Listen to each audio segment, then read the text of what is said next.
శిరస్సు వంచి అభినందన తెలియజేస్తున్నాడు. ఎందుకంటే ఈరోజు ఉపయోగం లేదంటే ఊపిరి పీల్చడం మానేసే రోజులు ఇవి. ఈరోజు ఆ ఊపిరికే విఘాతం అనేది కలిగింది. ఈ పెదగంట్యాడ అదాని కాలుష్యపోతం అనేది.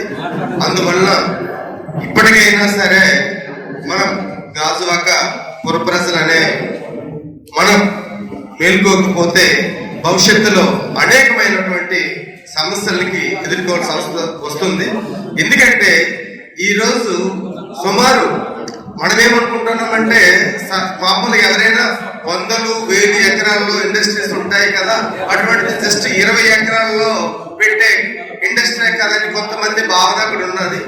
కానీ ఈరోజు మనం ఇప్పటికే గాజువాక అనేది ఒక అగ్ని కుంపటి మధ్యలో ఉన్నాం. ఈ అగ్ని కుంపటి మధ్యలోకి ఇప్పుడు ఒక భయంకరమైనటువంటి ధూళి కుంపటి, అనేకమైనటువంటి వ్యాధులకి, అదే ఇప్పుడు డాక్టర్ గారు చెప్పారు, అనేకమైన అంటే సాధారణమైనటువంటి బాల్య దశ నుంచి వృద్ధాప్య దశ వరకు ఏ ఏ వ్యాధులకి ఎఫెక్ట్ అవడానికి అవకాశం ఉన్నదో అన్ని వ్యాధులు కూడాను ఈ తాలూకా సిమెంట్ లో ఉన్నటువంటి జిప్సమ్, అందులో ఉన్నటువంటి కంకర కావచ్చు, లేదంటే అందులో ఉన్నటువంటి యాష్ కావచ్చు, లేదంటే మిక్స్ చేసినట్టు ఉపయోగించినట్టు వివిధ రకాల కెమికల్స్ అనేవి అనేక ఆస్మా, ఊపిరితిత్తులు, క్యాన్సర్, అనేకమైన వ్యాధులకి గురి కావాల్సి వస్తుంది. అందువల్ల దయచేసి ఈ రోజు మేము జన విజ్ఞాన వేదిక పర్యావరణ విభాగంగా ఇప్పటికే దీని మీద ప్రత్యేకమైనటువంటి కార్యాచరణ అనేది జన విజ్ఞాన వేదిక తరఫున ఏర్పాటు చేయడం జరిగింది. మేము రేపు సోమవారం నాడు కలెక్టర్ గారికి, జీవీఎంసీ కమిషనర్ గారికి, అదేవిధంగా వివిధ ఎంఆర్ఓ అంటే పెదగంట్యాడ, ములగాడ, గాజువాక అందరు ఎంఆర్ఓలకి మేము వినతపత్ర రూపంలో జన విజ్ఞాన వేదిక పర్యావరణ విభాగం ద్వారా మేము ఈ కార్యక్రమానికి దిశానిర్దేశం చేశాము. దయచేసి వక్తలు ఏదైనా మనం ఈ తన కార్యాచరణ ఏ విధంగా చేస్తే బాగుంటుందో ఆ సలహాలు ఇస్తే బాగుంటుంది. దీనివల్ల వచ్చే ప్రమాదం అనేది ఆల్రెడీ అందరికీ తెలుసు. ఇది ఒక అర్థం చేసుకుంటారని కోరుతున్నాను. ఏ పార్టీ అయినా సరే వీళ్ళందరూ ఇదివరకు ఒక పక్షం ఉంటే, కనీసం అధికార పార్టీ దుర్మార్గంగా ఉంటే ప్రతిపక్షం పోరాటం చేసేది. ఇప్పుడు అధికార పక్షము, ప్రతిపక్షము, అన్ని పక్షాలు ఒకే పక్షం, అది కార్పొరేట్ పక్షాలు అయిపోయింది. అంచేత ఇప్పుడు ప్రజలకు మిగిలింది ఒకటే పోరాటం. ఈ పోరాటం ఎలా ఉండాలంటే ఏదో ఎన్ని చేతులు కట్టుకొని అయ్యా నాయన బాబు దయచేయండి, మా పరిస్థితి అర్థం చేసుకోండి, కనీసం ఈ పొల్యూషన్ తగ్గించండి అంటే తగ్గించేటటువంటి పరిస్థితి లేదు. వాళ్ళు వాడు చేసుకుంటా పోతా ఉంటారు. నిజంగా ఇప్పుడు చేయాల్సిందేంటి? ఎందుకంటే అసలు ఇక్కడ అమృత సిమెంట్ ఫ్యాక్టరీ వద్దు అని మేము చెప్తా ఉన్నాం. ఇప్పుడు మీరు చర్చలు దేనికి కడుతున్నారు? ఈ చర్చలు మాకు వద్దు అని చెప్పేసి కరాఖండిగా వేలాది మంది ప్రజల్ని కదిలించకపోతే మన మాటలు మిగిలితే తప్ప చేతలు లేవు. దీనికోసం మేము అమృత సిమెంట్ ఫ్యాక్టరీ వ్యతిరేక పోరాటం అని చెప్పి ఒక పేరు పెట్టుకొని ప్రతి గ్రామంలో కూడా రాత్రి 6 గంటల 9 గంటల వరకు ప్రతి విలేజ్ కూడా తిరుగుతా ఉన్నాము. మా నాలెడ్జ్ వరకు మాటలు కూడా పరిచయాల మేరకు ఖచ్చితంగా ప్రతి ఒక్క విలేజ్ లో కూడా కూర్చోబెట్టి వాళ్ళతో మాట్లాడుతున్నాము. అలా మాట్లాడేటప్పుడు వాళ్ళందరూ దగ్గర చేసుకుని 8వ తారీఖు ఖచ్చితంగా సిద్ధపడాలని మనం నిర్ణయించకపోతే నష్టపోయే ప్రధానంగా ఇక్కడ ఒక బుగ్గి బుర్రే కాదండి, మనము పుట్టి నేల మీద, మనం పుట్టి పెరిగినటువంటి నేల మీద మనమే మన నేలని విడిచిపెట్టి వెళ్ళిపోయేటటువంటి పరిస్థితి మనం దాపరిస్తాం. ఎందుకంటే దాని పరిస్థితి మరొకటి ఉండదు.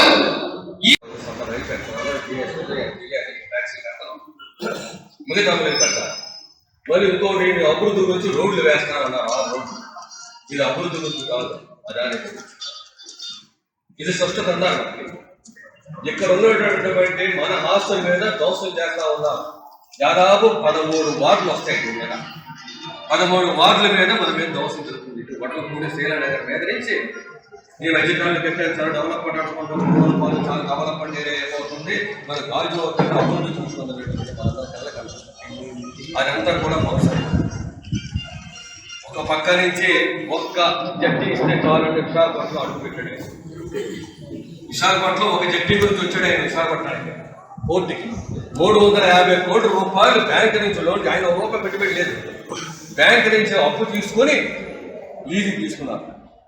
తర్వాత దాన్ని మూసివేసి ఏం చెప్పాడంటే ఆ డబ్బును మీరు కట్టలేము బ్యాంకు వారికి, దాన్ని మీరు హ్యాండ్ ఓవర్ చేసుకున్నారు. దాంట్లో సంపద అంతా లాగేసి విశాఖ పోర్టుది నేను కట్టలేమని చెప్పేసి ఇక్కడికి వచ్చాడు. 9 జట్టీలతోటి ప్రారంభించాడు. గంగవరం అంతా నాశనం చేశాడు. మరి 9 జట్టీలతో ఆగుతాడంటే అక్కడ కాదు, అది 21 జట్టీల కెపాసిటీ. 21 జట్టీలు పెరిగిన తర్వాత మొత్తం ఇంకా ఎంతమంది మనకు 4 జట్టీలు ప్రారంభమవుతాయని ఇలా ఉంది. 21 జట్టీలు ప్రారంభమవుతాయి అనుకుంటారు. మెట్రిక్ టన్స్ ఉత్పత్తి ప్రస్తుతం వాళ్ళు చెప్పడం. ఎందుకు దీన్ని మనం వ్యతిరేకిస్తున్నాం? వీళ్ళు ఏంటంటే ఈ cement company Ambuja cement grinding unit అనేది అదానీ వాళ్ళకి పేరులో ఉన్నారు. అసలు దేశాన్ని 4 వ్యక్తులే దేశంలో ఉన్నారు. ఒకరు మోదీ, ఆశీష్ మెహతా, రెండోది ఏంటంటే అంబానీ, అదానీ. ఇద్దరు ఆదేశాలు ఇస్తారు, ఇద్దరు దేశాన్ని దోచుకుంటారు. అందుకు ఆ దేశాన్ని దోచుకున్న భాగంగానే మొత్తం అంతా వాళ్ళు ఆక్యుపై చేస్తున్నారు.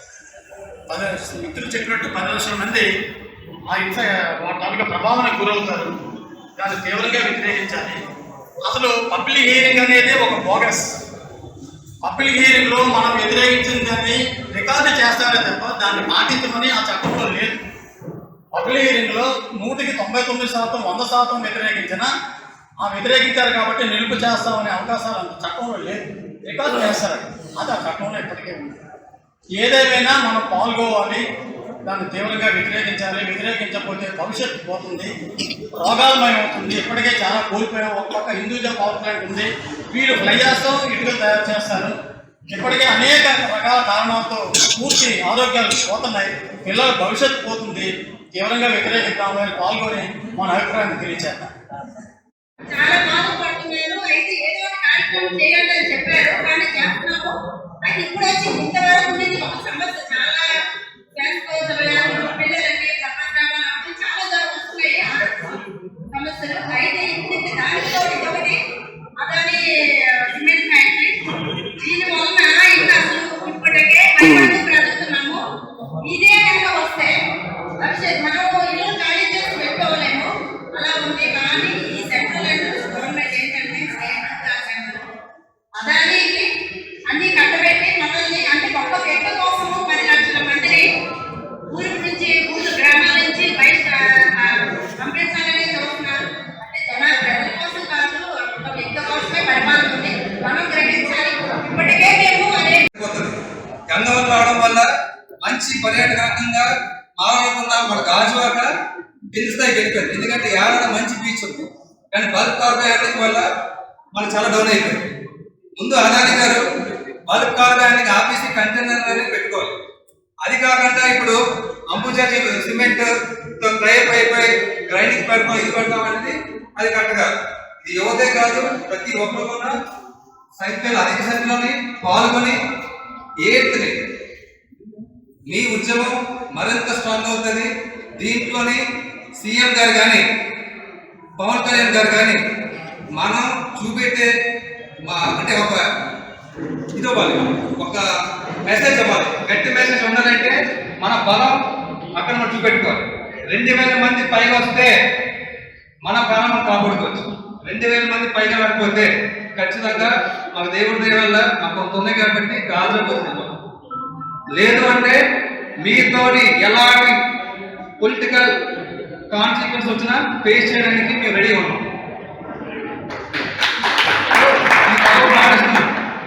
ఎలాంటి సిచ్యువేషన్ అయినా హ్యాండిల్ చేస్తాం. కానీ జనాభా అధిక సంఖ్యలో వస్తే మంచిది. పోరాట కమిటీ కూడా ఎవరైతే ఉంటారో ఆ బాడీస్ ఉన్న డైరెక్ట్ గా పేపర్ నోటిఫికేషన్ ఉండాలి. So they are the sole responsible. వచ్చి మళ్ళీ డ్రాప్ అయిపోతాం అవ్వదు. మనం దీంట్లోని ఎవరికి సమాధానం చెప్పగలరు. మనం కన్సర్న్ ని ఏపీ పొల్యూషన్ బోర్డు చెప్పుకుంటాం. ఏపీ పొల్యూషన్ బోర్డుకి మన పవన్ కళ్యాణ్ గారు నేర్చుకోవచ్చు. అతను పొల్యూషన్ పట్ల మన గాజువాక అవగాహన చదివి ఉన్నాయి. సో దానికంటే ముందు మనకు అసలు ఎంత డిసడ్వాంటేజ్ చూపెట్టుకోవాలి. మనం ప్రూవ్ చేసుకునే టైం ఎలాంటి పోస్ట్ దింపినా మన ఎంఆర్ఓ పుస్తకాలు ఈవెన్ మిలిటరీ దింపినా మనం పోరాడుతుంది మన జనం గురించి, మన ఉద్యమం చూపెడితే ఆఖరికి ఎలాంటి బల్క్ ఆర్గనైజేషన్ ఉన్నా సిటీ అవుట్స్కట్స్ లో పెట్టుకోవాలి తప్ప సిటీ లిమిట్స్ పెట్టుకోవడానికి ఒక మెసేజ్ వెళ్తారు. నాకు ఈ అవకాశం ఇచ్చిన ప్రతి ఒక్కరికి మేము మీకు సపోర్ట్ చేస్తాము. కానీ ఇది గవర్నమెంట్ నుంచి వచ్చింది కదా, మీరందరూ ఎక్కువ చేయండి. సెంటర్లోని అలాగే మనుషుల దగ్గర చేసి మీరు ఎంతో తారీఖుని అక్కడికి తీసుకొస్తే మేము అమరావతికి వస్తాం కదా, అక్కడ బాగా ఎక్కిస్తే మేము మీకు సపోర్ట్ పెడతాము, అప్పుడు బాగా ముందుకెళ్తామని చెప్పారు. అలాగే మేము ఏరియాలో కూడా బాగా చేస్తున్నాము. అలాగే బాగా కూడా బాగా చేసి ఈ సిమెంట్ గురించి ఎక్కువగా చెప్తున్నాం. అందరి నుంచి రెస్పాన్స్ రావట్లేదు. ఇప్పటికే పరిశుభ్రంగా చెప్తున్నా పారాడుతున్నాము. ఈ సిమెంట్ ఫ్యాక్టరీ వల్ల ఇంకా ముందు పారాడతారు చెప్పగలిసి జనాలు కూడా మనకు సపోర్టింగ్ ఎక్కువగా. కానీ మనం అందరం ఒకటి జనాలు కలుపుకుని ముందుకెళ్తే ఫ్యాక్టరీని వెనక్కి ఎవ్వడతామని దీనికి ఇచ్చిన అవకాశం. గాజువాక అసలు పేరు గజవాగు. గజవాగు అంటే ఏనుగులు వాగులు తిరిగే ప్రాంతం. అంత అద్భుతమైన ప్రకృతి సహజ సిద్ధమైన లక్ష్మణ స్వామి జన విజ్ఞాన వేదిక పర్యావరణ విభాగం సంబంధించినటువంటి వ్యక్తిని. ఈరోజు గంగవరంలో దగ్గర 10 గంటేడ వద్ద సుమారు 200 ఎకరాల 20 ఎకరాలు స్థలములో నిర్మించడానికి తలపెట్టినటువంటి అంబుజా సిమెంట్, ఇది అదానీ గ్రూప్ ఆఫ్ కంపెనీల్లో ఒక కంపెనీ. ఈరోజు ఆ కంపెనీ వల్ల ఆ గంగవరం 10 గంటేడ పరిసర ప్రాంతాల్లోనే కాకుండా సుమారు 10 గంటేడ, గాజువాక, కోర్మన్నపాలెం, వడ్లపూడి, అదేవిధంగా మల్కాపురం, సిండియా, కంచరపాలెం, గోపాలపట్నం వరకు సుమారు ఈ తాలూకా ఫ్యాక్టరీ వల్ల సుమారు 10 లక్షల మంది ప్రజలకు ఇబ్బందిదాయకంగా విపరీతమైనటువంటి భయంకరమైనటువంటి పొల్యూషన్తో ఇబ్బంది పడవలసి వస్తుంది. ఇప్పటికే గంగవరం పోర్ట్ కారణంగా విశాఖపట్నంలో సుమారు 4,50,000 మంది పైచిలిక ప్రజలు ఆ పొల్యూషన్ కారణంగా ఇబ్బంది పడుతున్నారు. ఈరోజు గాజువాక మహానగరంలో చూస్తే సుమారు 6 లక్షల జనాభాని నివసిస్తున్నారు. ఈ 6 లక్షల జనాభాలో సుమారు 80% జనాభా వాళ్ళు నివసిస్తున్నటువంటి ఇంటి పైభాగంన అబ్జర్వ్ చేసినట్లయితే ఎవరైనా సరే పడుకొని తెల్లవారు లేచేసరికి చూస్తే ఆ దుప్పటి పైన ఒక భయంకరమైనటువంటి ఒక బ్లాక్ ఈ లేయర్ అనేది ఒక పౌడర్ రూపంలో కనిపిస్తుంది. ఇప్పటికే ఉన్నటువంటి గంగవరం పోర్టు, అదేవిధంగా ఈ చుట్టుప్రక్కల ఉన్నటువంటి ఎన్టీపీసీ, అదేవిధంగా డైరీ పొల్యూషన్, అదేవిధంగా కోరమండల్, హెచ్పిసిఎల్, ఈ తాలూకా పొల్యూషన్స్తో పాటు ఇదొక జన నివాసాల మధ్య ఏర్పాటుకి సిద్ధమైనటువంటి అంబుజా సిమెంట్ అనేది, ఈ ఫ్యాక్టరీ అనేది చాలా దురదృష్టకరమైనటువంటి విషయం.